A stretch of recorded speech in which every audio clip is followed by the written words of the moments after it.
Hi, everybody. Welcome back to the E3 podcast. I am very excited to have my friend Tanya Rooney on today. Hi, Tanya. Hi, Melissa. It's going to be great. Tanya is actually a client of mine, and we have had, I think, a pretty good time working together the last couple of months. Yes, very much. So Tanya is an awesome real estate investor out of Minnesota. So why don't you just kind of share a little bit about you and your journey, what you've been up to in real estate for everybody? Yeah, totally. Thank you. So I live in Minnesota, like Melissa said. Me and my husband flip and do a little bit of wholesaling up in the Twin Cities. We're typically on the east side of the city, so the St. Paul side. We started 2 years ago when I was having, like, I tell a lot of people about my quit story or my why I started story. And I was having a rough time with a client, a corporate client, and it was on a Saturday morning, and it just didn't feel right. And they wanted to save a little tiny money on a really, really big project. And it pushed me over to the edge to be like, nope, this is not, no, I don't want to have to do this for the rest of my life. So a couple of days later, actually, I reached out to a broker that I know. She's a residential broker to see what should I do, because she was always bugging me about real estate stuff. So she said, start listening to podcasts here, start learning, and then figure out what piece you might want to do. And she kind of thought it was probably flipping. So I had a house, like, I think 2.5 months later or so. And then fast forward 2 years, we've done, I think, about 15 deals. Like the first year we only did one. The second year, I think we did about 4. And then this year we've done about 7. And then we're still going. I've got a couple goals to try to take down by the end of the year. And then last year, I think in about June, I decided that I wanted to do more. I wanted to do it all faster and wanted to be more successful. And how can I make this into a business that's sustainable? Because one flip here and there isn't really something that I can quit my job on. So I decided to interview a couple of flipping groups, or a couple of masterminds, actually. So people that are going to help me get to where I need to go. I interviewed a few. I joined one of them, and thankfully that helped. I learned a ton. I'm around so many people all the time that they just help me with so many things. They answer questions, they show me what they can do, and then I'm pretty much just chasing them all the time because they're advanced people and I'm still in the amateur area. But maybe I'm not amateur anymore, actually. I might be in like the small leagues or something. So then 10 months after I joined that, so June of 2019 is when I joined that, and then this year in April, I was able to quit my corporate job that I was at for 9 years and that I really, really liked, but I couldn't handle having a business. Yes, thank you. I couldn't handle having a business like that and have so much stuff to do and so much I want to do and have a full-time job. Like, it was a 50-hour-a-week job at least, with, very high stress, high anxiety clients and things like that. Like, it was a corporate real estate company and I was an owner's rep project manager. So I'm in charge of all kinds of different projects. And then at home, I'm trying to find houses. I think at that point we were flipping 3 houses too. So I went from flipping 1 at a time to 3 at a time very quickly. And it's just because I jump in. I'm the risk taker in the relationship of me and my husband. So I jumped in, and we kind of realized, well, if we're going to keep our business going forward, the best way to do that is to give it undivided attention. So it was me that was going to do that. So I quit my job this year, and now, we've got a team of people. I've got an admin that's been with me for almost a year now, who is awesome. She picks up all the things that I throw over at her or I drop. And then we just onboarded a project manager as well that's going to start taking over some of our projects, so that she can make the process way better. That's going to be a load off for you, I bet. Yeah, a little bit. It's pretty awesome. And then we did go through a couple of things this year too, to figure out what my husband wanted to do in our business, and kind of realized he doesn't want to do some of it, which was really cool. I think maybe we'll touch on that at some point. It's kind of a good subject anyways, to make sure that everybody's on the same page. So now it's really like me full-time driving the bus. And then if I need a light fixture changed out, he'll come and help. So he knows his role. He does now. We do. Love that. And I think, we had talked about this, and I think that's a really big thing, especially working with spouses. And I know a lot of people like in this business do that. They do work with their spouses. And I think that's a great thing, but it's also a thing it's like its own thing, right? Like Tread lightly. it's so different because, I think that that's so important. What you said is like knowing what the roles are. I think that's, important in any business, no matter, even if you are husband and wife, defining those roles and saying, I'm going to handle this and you're going to handle this, and everybody being on the same page, just as if you would anybody else on your team, right? Yeah, absolutely. It's even more important because then you might have a cutoff time, and I don't know, you and your spouse need to still have a life. And sometimes that gets really, really tough, especially when you're really engrossed in something and trying to build something that you want to be awesome, because everyone has this view of what it's going to be. And probably too much of it is HGTV, but you still have to have a relationship afterwards. So I think it's really important to ensure you know what they're doing, what you're doing, and who wants something. Like, I think you asked me the question, you're like, well, what does he want to do? Like, he wants to, we want to get him out of his job, but what does he want to do once he does get out of his job? Like, what part of the business does he want to be involved in? I asked that question and he's like, I don't think I want to be part of the business. So then it was a different conversation. And at some point, he does want to be part of a business, but it probably isn't our flipping business. It might be like a rental business or something. But either way, it was a really good conversation because I had 12 questions to ask him, and I asked the first one, and I didn't have to ask the other 11. It was, this was, don't need to do that anymore. Okay, well, that expectation setting is really important. Yeah, for sure. And I think it probably takes some of the pressure off too, because now, okay, well, if he's not going to be involved, where was he going to be involved? I need to plug somebody in there, or, who's going to do those things that I thought he was going to do. And I Yeah. think just for his own peace of mind too, he's probably a little relieved, right? That Yeah. Oh, he's so relieved. Like, I'm an intense person. I have really high standards.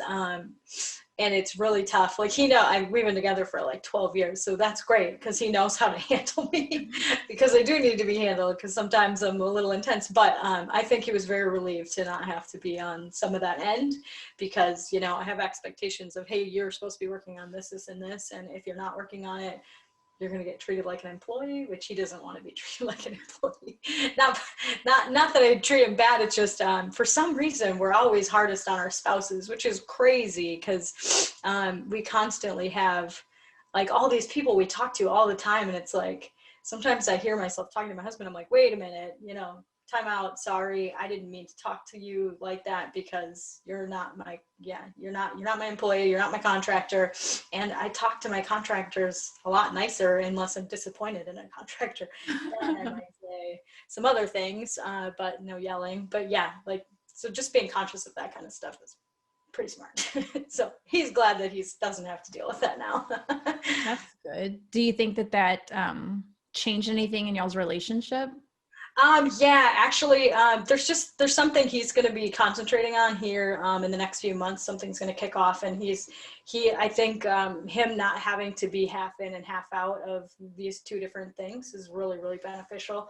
And then it has been cool because I've always planned, like, again, I'm definitely the more risk taker. I'm the assertive one. Like, let's just jump in and try it because we can always make more money if we need to, if something happens. And I always consider him anyways because I need to because he's my partner. But I think it just kind of changed a little bit in my head that it's like, okay, I can jump in. I can make different kinds of decisions if I don't need to worry about, well, when will this fit in to his schedule or something like that. And then the rest of it is really just relationship stuff of like having a person stay at home. I think my biggest adjustment, honestly, like, yes, that mattered a lot, but it's been a bigger adjustment not being in a corporate job and not being tethered to, things. Like, I don't have to go into an office. I don't have to call a client. I don't have to do anything technically, but I Right. have to do everything. So I think that's probably been a way bigger adjustment on our relationship as well as in our business. So So that's a good segue into talking about, how are you setting up your day and kind of what is that looking like for you now that you've come from this corporate, like structured sort of thing to now it's you and it's all on you, and like how you're handling that. Yeah, it's been interesting. So I quit in February. I actually left my job at the end of April. So I've had quite a few months to try this out. And thankfully, I think having the person that works for me has driven me a little bit more. I have a mastermind of people that I talk to every week, and then a couple of people within that mastermind that I also talk to daily. So that helps because I hear what they're doing and I'm like, okay, need to keep going, need to keep going. And then having that admin, I actually have to check in with somebody, or like she checks in with me every single day. And then we try to sit down a couple times a week too. So sometimes, like, honestly, I put on a scale, it's probably only been a 6 because I'm productive, but I don't think I'm always productive in what I need to be productive in. So being the person that runs all of it, you get stuck working in the business instead of on, and that is probably the biggest struggle. Is like I just said, we just onboarded a project manager, and that just doing that and having those conversations has been so freeing already. It's like, oh my God, you mean I don't have to go to this house and I don't have to find this contractor and make sure that this person's paid, and like it still all falls on me at some point, but I have a person it's a responsible human being that can do this stuff for me. So I think it's these little wins here and there after honestly working with you. Like you give me a list of things and you tell me why. I'm definitely a person you have to explain, why do I have to do this? Because if I don't have to do it, I'm not doing it. And then having you explain, well, you need to work on this because this stuff is going to free you up later when you hire these people so that you can work on the business. Because I think that's really important. But I'm really, really good at getting overwhelmed, honestly. Like there is a really big list. We do brain dumps. I do brain dumps. I actually have my admin doing brain dumps too. And using a planner to try to like guide what our days look like. But it can be tough because again, I can kind of do whatever I want. Like I don't necessarily have to do this thing every single day. But I think that is a really great thing and a really bad thing because that list gets really, really big. Sometimes there's things that stay on there for months and months. And I'm like, oh my God, if I have to write this specific task down one more time, I think I might melt. So, like there's things that we've been doing to try to figure out how to do that better. I don't know if you want to talk about those now or how you want to segue into that. Yeah, I mean, so we did talk about that, and I think that was like something that we wanted to share with people, kind of how we worked through that, because I think that that was a place for you where you were really stuck in that brain dump thing, and it was like a really good conversation, right? Because we were talking about the brain dump, which everybody says, do the brain dump, and I do it too. Like I love the brain dump because I feel like almost every entrepreneur I talk to, we have like 110 million things in our head all the time. And something about the actual act of writing it down kind of helps get it out of your head, and it's more solidified when you see it on paper. But then it also becomes very overwhelming, right? Because it's like, oh shit, it's like all the things here. It's like 2 pages of stuff. What did I just do?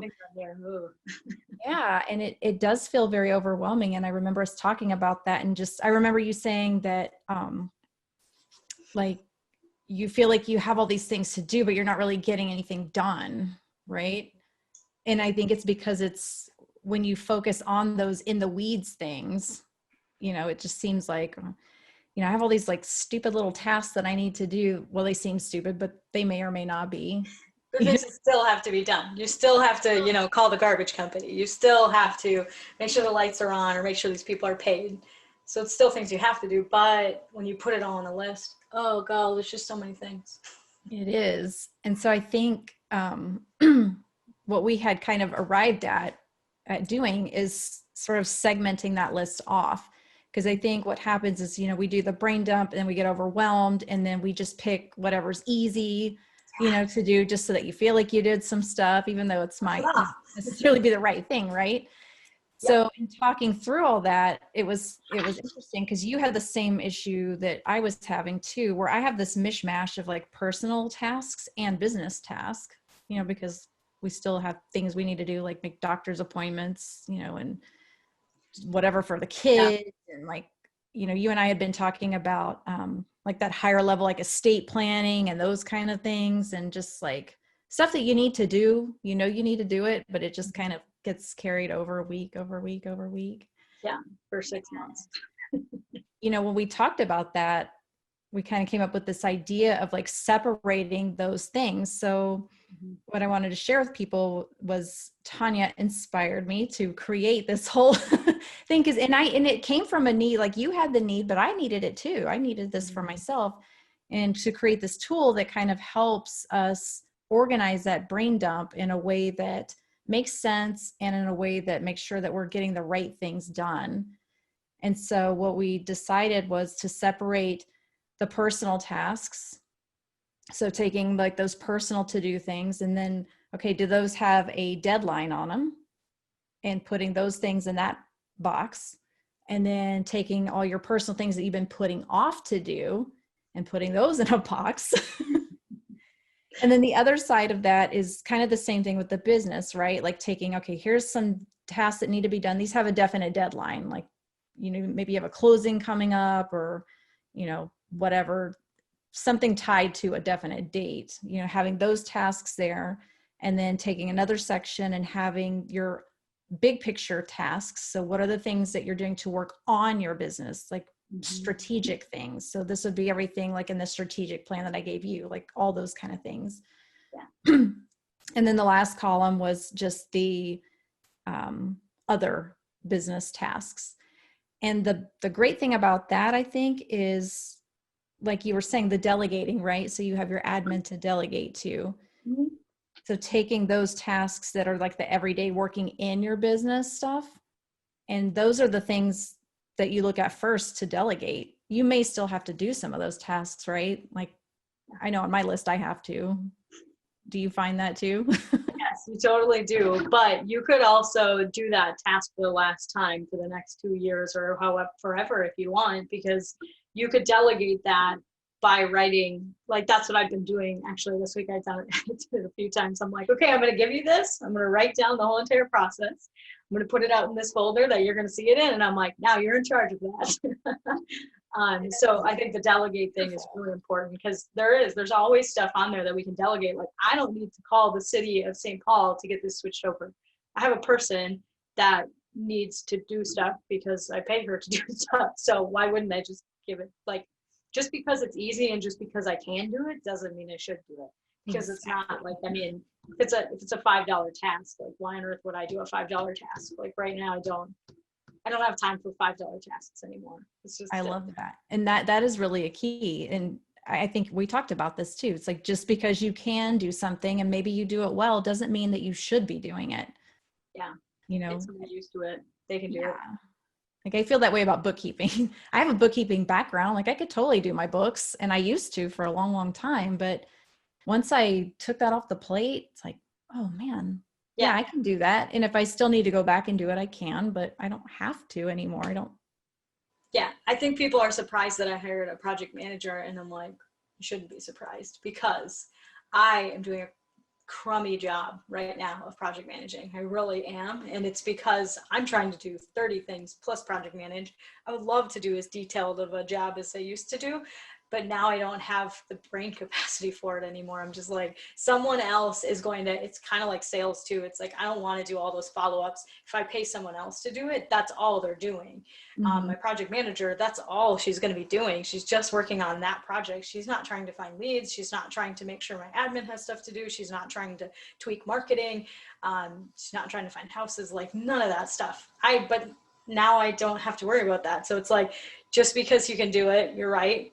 I used to be great at project management. Now I would give myself a C-. But like, pay someone else to concentrate on that for you, and you'll still be successful. Just because you're going to take a little less money, like take however much extra money that you're not going to make, and now all of a sudden you have an extra hour to work on your business in the strategic plan, like that seems like it's worth it. For sure. And I just want to say, like, recognizing that is a real sign of growth. When you can say, like, I can do this, but I don't want to, and I shouldn't be doing this. And I need to find somebody else who can totally focus on that thing. I think that is a huge sign of growth in a business owner, to be able to say, okay, I can loosen up the reins a little bit here. Cause I think we all have a tendency to like want to hold on to everything, especially when it's something you've created. It's like your baby. And Yeah. like, I'm going to just give my baby to anybody, you know, or a piece of the baby to somebody, you know?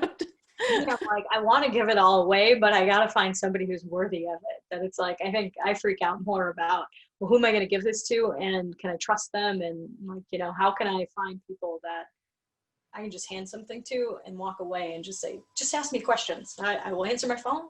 Just ask me questions, but I don't want to teach you how to do something if I don't have to. Like, Right. I like people that can just kind of, it's hard because I keep thinking about it, and it's like the way I learn, and we've talked about this before, that the way I learn is I figure it out myself. Like you can drop me in the middle of an issue and I'm gonna think about, like I'm a project manager, I'm gonna think about 7 creative ways to get out of this, whether that's calling somebody else. It's typically calling, like relying on somebody else that's really good at something.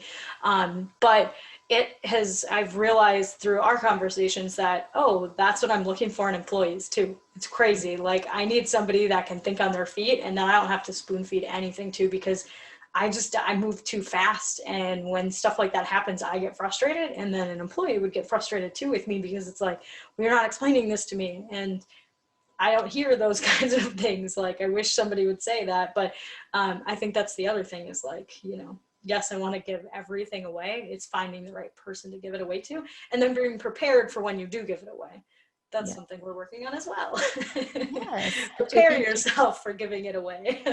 Yeah, because you can't, you know, and we've talked about this too. You can't just, well, there's a few things here. So one is like knowing what your culture is. And I know we talked about that, is just, I think that that's such a big thing. And I think it's a thing that's easily overlooked, because it's like, well, we'll figure that out later kind of a thing. But if you put that off, if you put off figuring out, okay, well, what is my culture? Like, you know how you are, and you know what kind of leader that you are, and you know what your values are. And so once you are able to figure those things out, then you hire people that fit in with that. But if you don't ever take the time to figure out what those things are, then you bring somebody in and say you don't, you know, say that you never, like I know being a self-starter is really important for you, right? Yes. And like not having to micromanage. And I get that. Like I'm the exact same way. I hate, I don't like managing people. And No, it's not that I don't like people. you're Yeah. It's exhausting. And I just know like that's not my strong point, and that's okay. But you know that you need those self-starters. And so once you know that, then you know that that's like people that you need to hire. You need to ask questions when you're looking for people like that, when you're interviewing them, you know, ask them questions that will determine if they are a self-starter or not just asking them, are you a self-starter? Yeah. I'm gonna Like say yes, but giving them an issue in an interview, being like, what would you do if this was put on your desk? Because I'll know pretty quickly if somebody is or not, because man, somebody gives me a problem and it's so crazy. Like the last 2 years of development and growth that I've seen out of myself has been tremendous. Like it's so, I never knew so many things about myself. And then as I started working with my husband and, you know, I gave him a problem and he kind of stumbled through or just said 1 or 2 things. And I'm like, well, I gave you the problem. Why wouldn't you call this person and then do this? And he's just like, why would I do that? I didn't know that I thought that differently. Like it's so crazy how much I've learned about myself and how I work, because I do things completely different from a lot of people. And it's because of, you know, my background and where I go. And it's like, I don't need someone else to solve a problem for me. I need people to help me, you know, with the solution. I don't need to solve, like, I'm a problem solver. That's like pretty much what I like to do. And I didn't realize people weren't like that. I thought that everybody was like this. So I think as you grow older and realize that everybody is so different and everyone has different strong suits, you should play to their strong suits, but also know like who can you drop in the middle of a pool that's going to be able to get to the side, and with, you know, 2 different ways to get to the side, or are they going to sink? Because you still need the people that might sink, because everybody has a different strong suit. It's just, what are you willing to need, and what are you willing, like what's best for that like seat or something. Right. Because not everybody needs to be a problem solver like me.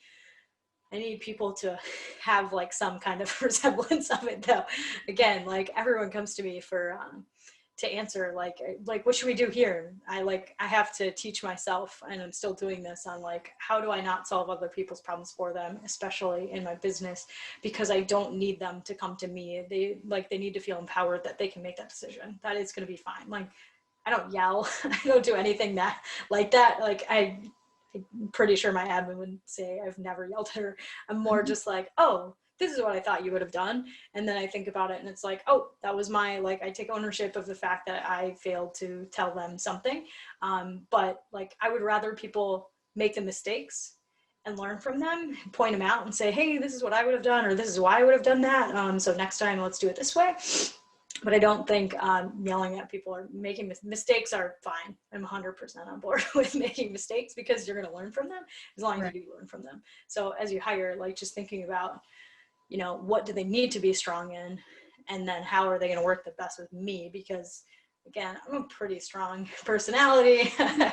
I've got very high standards and things like that. So it's like if somebody can't keep up with it, they're not going to be happy working for me any more than I'm going to be happy them working for having them work for me. So Yeah. And I think it's an important thing to recognize. And also just like going back to the, like them feeling like they are empowered, and realizing that that's on you as the leader, right? yeah, Like you're the only one, I mean, you're kind of responsible for empowering them. So doing that through like giving them the tools and resources that they need to do the job, to being very clear about things, like having clarity, in what their role is and what they're supposed to be doing, and having those KPIs to like measure their performance and everything, I think yeah. is important. And What? getting better at things. Like you create a process because it really works well for you, but then you onboard somebody and it's like, oh, you'll find the holes in the process that you can keep improving it. That's the whole point of best practices and making Right. sure that you're evolving. Right. And letting them have that ability, like, okay, here's the process. And that's what I would tell people when I'd hire them too, here's the process, but if you work this process and you find a way to make it more efficient, make it better, something else comes along that might, knock out 3 or 4 steps of this process and you want to implement that, like bring it to me. Let's talk about it. Just because it's a process in writing doesn't mean it stays that way forever. Like you want to find ways to always be improving those processes, right? And Yeah, like you totally letting have. them take some ownership and responsibility in that Yeah, too, which will let them feel empowered, because then they feel like they have a say, that they played a part in that. yeah, One of the things I was going to suggest too, when you were talking about like the problem and everything, maybe something that you can try if you haven't done this already is just like being clear with people up front. Like if you have a problem, don't come to me with just the problem, come to me with a possible solution or 3. yeah. Like you put it on them to come up with some ideas of how to fix the problem. And Yeah, then, actually like telling them that. That's the thing. yeah, Making sure that they know, because in my head, that's going to happen. No, it's not. it won't. But if you tell them, and that comes with clarity. And Yeah, like we talked about when you're hiring people, like everything has to be, you have to over communicate with your team, and you have to be so clear on everything, because if there's any gray area, they're just going to keep coming with the questions all the time because they don't feel empowered enough to come up with a solution. If you don't tell them like, hey, if you have an issue, like it's fine, but we'll talk about it, but don't just come to me and like dump the monkey on my back. Like let's come to me with some answers, and then we can talk through those possible solutions, because maybe it could be something maybe you tried already and it didn't work, and then that's an opportunity to teach them, to coach them and say, okay, that was a great idea and we've done that before, and it didn't work, and this is why, or something. That way they kind of understand like the whole process behind all of it. It's like, I'm not just cutting down your idea. It's, yeah. like it's just not a viable idea. What else can we do, Yeah, absolutely. I think that's the whole point of coming with a couple of things. Like, in my corporate job, that's what I learned. It's like, I don't tell people about this huge problem. Are you kidding? Like, I go back to the contractor to say, okay, what are we going to do? Like, what are the options and what do those options cost? And then we go to a client and say, this is what's happening. So I think it's just being aware of stuff like that, that people have to be told things. They really do. Like, you don't, not everybody's going to be like you. Not everybody's going to care about your business. Nobody's actually going to care about your business Nobody's as much gonna as care you. as much as you do. So you can still empower people to care about it though. And people will care. They will just never care the way you do. So thinking about those solutions is like, you're going to think of the solutions too, but you want them to be like, if you're ever going to take a 2-month trip and only have to check in once a week, you're going to have to empower some people. Like, those are part of our goals. Yeah. That's why I say that. It's like, you're going to have to empower people to do this for you then. Like, you can have businesses that are hands off ish, but you have to, find the people that are going to do this, that can come up with the solutions, that it's like, it's not just you problem solving. You don't need to be the only problem solver. Right. And they learn over time too, especially if they are bringing solutions and then you're explaining, why that's a good idea, why that's not a good idea. And then if they're, self-aware and they're paying attention, then they're going to realize, okay, well, this has happened several times. Like, we should probably just do it this way again, or maybe we need to change our process because this thing keeps happening. How can we prevent that from happening? Yeah. There's just a lot of different, I guess, ways to look at that. But that does, when you do that, it does allow people to take ownership of their role, and then they do care more, because it's like, that's my piece of this. And that's another thing I would suggest is, when you do like a staff meeting or something like that, or have conversations like your one-on-ones, what if you're doing those, just talking with them about like what's going right and what's not going so right. But always, talking about like, these are the good things, and really letting them feel like they own part of what you're doing. Yeah. Yeah, that's true. I'm like writing some stuff down because like talking through this is always important. It's always good to have conversations like this because you realize where your holes are. Yeah. Where I'm like failing my employees, or where I'm failing myself or my business, and not so much failing, it's just opportunities to do better. Like I'm talking to you about all this and I'm just thinking, okay, my gal needs better support on this, this, and this. Like, how can I give this to her, and how can I just be better? Because that's all I want. I want her to want to be better. She does want to be better. I want her to get better if that's what she wants. And yeah, how can everybody help more? Like, most of the time, employees are like, how can I help more? At least the ones that I've had so far. Like, what else can I do? And just thinking about the things like, okay, this is going to, make this person happier by doing more of this or something. So Yeah. And you can even turn that around to yourself too, and just ask them, like, how can I be better? Like, how can I be a better leader for you? Is there something else that I can do for you that makes your job easier, makes you enjoy what you're doing more? Really good. None of us are mind readers, right? So if you're not sure, just ask. I'm reading this book right now. It's what is it? Well, it's about asking. It's called Ask, literally. Great. I know. And I've been reading it, and it's like, it makes so much sense. I think we just have this fear a lot of times of asking for things, and that's one thing I love about you though. Like, I don't feel like you're ever afraid to ask. Like, you can clearly tell, like, if you need help, you're going out and finding help. You're hiring a coach, you're joining a mastermind, you're like doing all these things that you need to do in order to, be better all the time, to always improve yourself and your business and what you're doing. And I think that's another big sign of growth, is just not being afraid to ask. Yeah, I'm definitely not that, but sometimes there's pride that gets in the way. That's like, I think I was actually talking to Matt about this on a walk this week, that I'm like, I don't like doing follow-ups. It's funny, like, I'll make an offer, I make a really good or I have a really good conversation with a person that wants to sell their house and stuff like that, and I'm at their house, and then I have to do a follow-up, and I kind of realized it's because I don't like to be told no. And I'm pretty sure that's everywhere in my life. I'm like, I do not like to be told no. It's okay that it happens. It's still human, but I don't love it. So I think that's why I'm hesitant in follow-ups. It's like, I don't want to follow up with these people because I never regret it. Like, it's okay. And it's funny because if somebody doesn't want to sell me their house, not that big of a deal. Like, we're just going to keep looking because something's going to come up. But I don't like, it's just because I don't like to be told no. So it's just making sure you know about that growth. And so maybe you change the thinking, right? So it's not just no, it's a no right now.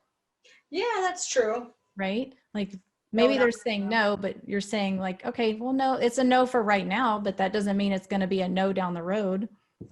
Yeah, absolutely. It's a really good point. Like you couple no's with follow-ups or strategic things, and you might all of a sudden get a yes, which is so awesome. And then you have the best day ever. Yeah. And it happens, I mean, I can't tell you how many times like we just keep everybody in follow up. Like until they sell that house, they're staying in follow up. I don't care if they say no 100 times. Like it's still just like, did you change your mind? Because you never know, like things change, and what's a no today might be a yes 2 months from now, but you won't know if you're not following up with people. My latest thing that I've learned that I love is actually sending congratulations cards. Because I know, like, sometimes I go to a house and I'm like, you should put this on the market. Like, you're going to get way more money. Like, I have to give you this amount. Like, that's how I would make money. So I can't, you're going to get 60 grand more. Like, you should put it on the market. So I have, so I dig into my CRM and try to look at like 5 or 6 of them a week from way back when. And I'll see, okay, did somebody sell this house? Or April does that too. So did these people sell it? If I had a good conversation and I feel like we connected, I'll send them a card. Between me and April, we send a card and tell her what to put. And typically it's a congratulations card, because if somebody, like, some people decide to do the work themselves and I see it and I'm like, wow, you did a great job. Like, it was really clean. You redid the floors. It looks fantastic. So you send out cards just saying congratulations. Drop a business card. Don't ask for anything. You don't need anything. You're just saying congratulations. Like, I'm excited for you.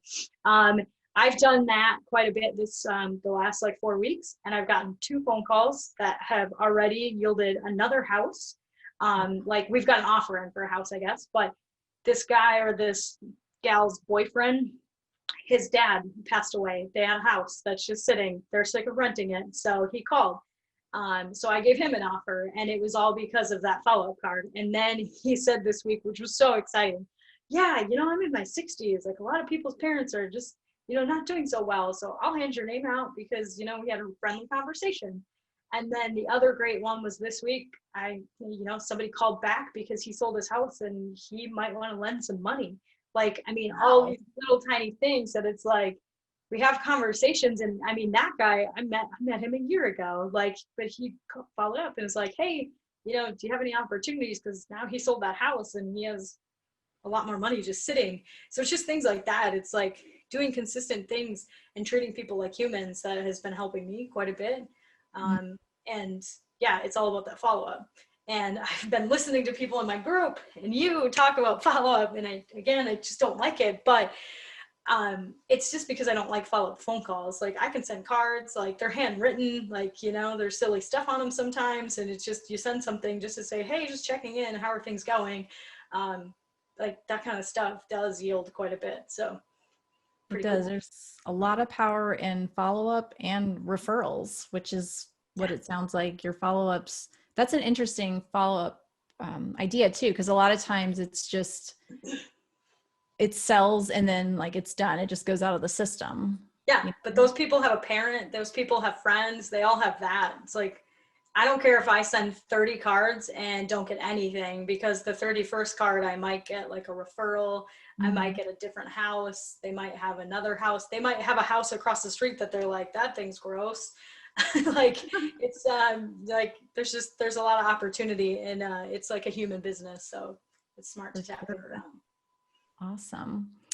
Well, we are winding down on our time. I love that idea, by the way. I know. I was going to tell you look about it. into Don't worry. that. Whether it was on here or there, I was probably going to say, guess what happened? Because it did. I get a deal. I'll be yes. No, but This was great. I think there was a lot of good, really nuggets in here. I think, and I love that your brain like our brain just seems to kind of like jump around, but I feel like it still kind of makes sense, works. Makes sense to me. And somebody will get at least one thing out of it, even if it's the follow-up card or the brain dumping, just, put things into different baskets, like that stuff, and like just to get your stuff checked off. Like you don't have to do all of it. Just because you brain dump doesn't mean all 60 of those things has to be done this week.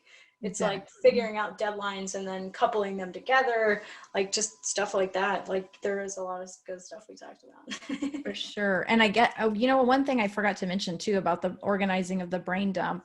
I think the thing that was the most effective for me with that exercise was those things that I've been putting off. Right. And so if you can just do one of those, I think I gave you the homework, right? Just do one of those a week. Yep. Until you knock them all out. And if you just do one, if it's that thing that's been sitting on your plate for months and months, you just feel so relieved. I actually did like 3 things off of mine last week. I got super like motivated by that, I guess. I don't know, just because I like crossing stuff off the list, but that's the reason people love to make lists and do the little things that don't matter, because then they can cross something off. But it's way better when you can cross off like the major. Yeah. So the challenge is not to do the entire brain dump for that week. And if you do, like, freaking awesome. That's awesome. But like, even if you just did that one of those things that's been on your plate for months or whatever, and then make sure that you're picking at least 1 or 2 things each day that's the working on your business thing, the high level stuff.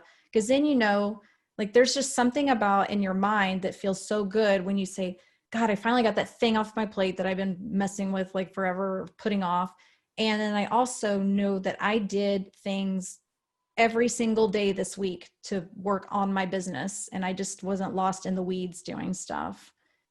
Yeah, moving your needle, like it feels good every time. Anytime I check off something from my strategic plan that we worked on, just like, yay. It's funny because I don't see anything, yet from it. It's literally just checking it off. But I'm thinking about like, what kinds of things can I do every single day that will essentially make it so I don't have to work in my business, tomorrow or next week or even next month or next year. I don't care when it is. It's the fact that now it's done. And, when I'm hiring, I'm not making the manual like right before they start. Exactly. Not before too. Like, I mean, like we're all guilty of things that like probably aren't appropriate, or, like that's probably not appropriate. I shouldn't be, staying up on Sunday night because they start on Monday just to finish things. But it's okay. You can still be a human. But just getting this stuff checked off like constantly is like, just keep going. That's it. We always have to keep going. I think that's the beauty of the strategic plan too, is that that's a bigger picture thing. Like all those things are going to allow the accomplishment of that one vision goal that you have, which is taking yourself out of that business eventually. But that's your goal. That might not be everybody's goal. People might want to stay in their business, whatever, but that's how all that works together. So you can't take yourself out if you don't have all those other things in place. Yeah, absolutely. Just thinking about, again, if you want to be gone for 2 months, or if you want to, like, I like to travel personally. So if I can take 4 months off a year, 1 month a quarter, and do whatever it is I want, I'm going to have people there. Like, I mean, it's cool because real estate, you can do stuff like that. I've been in Bali accepting offers on houses, like, huge time difference, doesn't matter. You're still doing things, but San Francisco doing the same thing, or buying houses. You can do a lot of stuff remote, but you still need to have other people doing some of it. So maybe you don't have to work when you're in Bali or work when you're in San Francisco. What's funny is I feel like almost every time I go on a vacation, I end up getting properties under contract. So it's really weird how that works. We should probably take more vacations. I think that's what you just said, right? I think so. I think that's what needs to be happening here. I think that sounds great. It's like, if you guys want to accept things, like, it's always weird when you have to delay something because you're like, wow, I'm going to be this place. Like, I can close in a couple, or like, I can close in 5 days, but I'm going to be gone for 2 weeks. So I kind of want to close after the 2 weeks.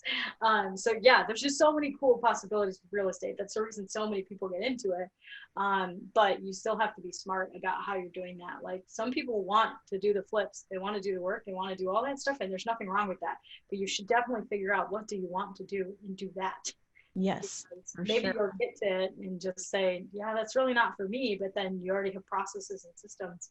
I think that's the biggest thing that you cheerlead, that my mastermind cheerleads, that a lot of people do. It's like you have to have a process and a system, because what happens when you get hit by a bus? Like Exactly. the bus concept is a big one, especially like we're doing our estate planning, and it's like, what happens if something happens to me? And then what happens if something happens to my husband, Matt? Like you have to think about things like that. Mhm.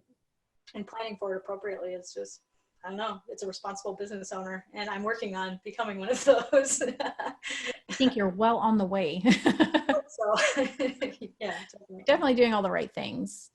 Well, I really appreciate your time today. And is there a place where if people want to connect with you or find you or talk to you where they can get a hold of you? Yeah, we have a Facebook page. It's called Baths Real Estate. It might be Baths Home Buyers. Baths, so best at finding solutions, BAFS Home Buyers. BathsHomebuyers.com is one. I'm on Instagram. That's probably the easiest place to actually reach out. And it's T_Roon, ROON 28. Otherwise, you can reach out to Melissa and she can give you my email. It's really hard to spell and it's long, so maybe you put it in the show notes or something. Yeah, we'll get that out there. It's hard to spell. So yeah, I'd be happy to talk to people. It's really fun to hear where people are at in their journey and then tell them, you know, hey, these are a couple of cool things that you could probably do or start working on. Like I've got a lot of people that reach out like that. And it's fun because every time you talk about it, you learn how much you've learned or you learn more things. So For sure. For sure. fun. Well, thanks again. And we're going to stay in touch. Yeah, probably talk to you next week. Probably. All right. Thank you.